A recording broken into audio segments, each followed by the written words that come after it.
महासागर में बढ़ते तनाव के बीच एक बेहद गंभीर घटना सामने आई है। अमेरिका और ईरान के बीच जारी युद्ध अब खाड़ी देशों से निकलकर भारत के समुद्री पड़ोस तक पहुंच गया है। मुख्य समाचार। श्रीलंका के तट पर ईरानी युद्धपोत डूबा। 4 मार्च 2026 को श्रीलंका के दक्षिणी तट गाले के पास से लगभग 40 समुद्री मील दूर अंतर्राष्ट्रीय जल क्षेत्र में अमेरिकी पनडुब्बी ने ईरानी युद्धपोत आइरिस देना पर टॉर्पीडो से हमला कर उसे डुबो दिया। भारी हताहत। बताया जा रहा है कि युद्धपोत पर लगभग 180 चालक दल के सदस्य सवार थे, जिनमें से अब तक 87 के शव बरामद किए जा चुके हैं और कई लापता हैं। श्रीलंका की नौसेना ने 32 लोगों को सुरक्षित बचाया है। ऐतिहासिक हमला। अमेरिकी रक्षा सचिव पीट हेग्सेथ ने इस हमले की पुष्टि करते हुए इसे शांत मृत्यु क्वाइट डेथ कहा और बताया कि दूसरे विश्व युद्ध के बाद ये पहली बार है जब किसी अमेरिकी पनडुब्बी ने टॉर्पीडो से दुश्मन के जहाज को डुबोया है। भारत से गहरा कनेक्शन। चौंकाने वाली बात ये है कि ये ईरानी जहाज भारत के विशाखापत्तनम में आयोजित मिलन 2026 मिलन 2026 नौसैनिक अभ्यास में हिस्सा लेकर वापस लौट रहा था। भारत के लिए यह टकराव चिंताजनक क्यों है? ये घटना भारत की चौखट पर हुई है, जिसके कारण भारत की सुरक्षा और अर्थव्यवस्था पर सीधा असर पड़ सकता है।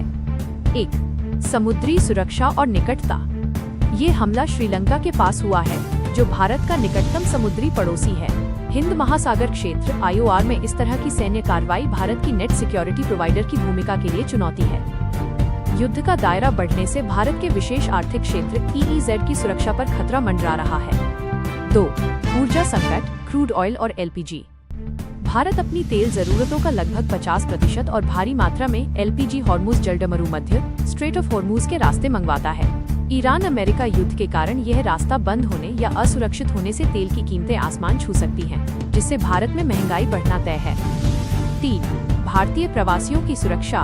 खाड़ी देशों UAE, सऊदी अरब, कतर आदि में लगभग 90 लाख से ज्यादा भारतीय रहते हैं। यदि यह संघर्ष पूरे पश्चिम एशिया में फैला, जैसा कि वर्तमान में ईरान और अमेरिका के बीच चल रहा है, तो भारतीयों को वहां से सुरक्षित निकालना इवैक्यूएशन एक बहुत बड़ी चुनौती बन जाएगा। 4. कूटनीतिक संतुलन, डिप्लोमैटिक टाइटरोप। भारत के अमेरिका और ईरान दोनों के साथ महत्वपूर्ण संबंध हैं। चाबहार बंदरगाह के जरिए भारत मध्य एशिया तक पहुंच बनाना चाहता है, जो ईरान में है। वहीं अमेरिका भारत का सबसे बड़ा व्यापारिक और रणनीतिक साझेदार है। दोनों के बीच सीधा युद्ध भारत को एक कठिन कूटनीतिक स्थिति में खड़ा कर देता है।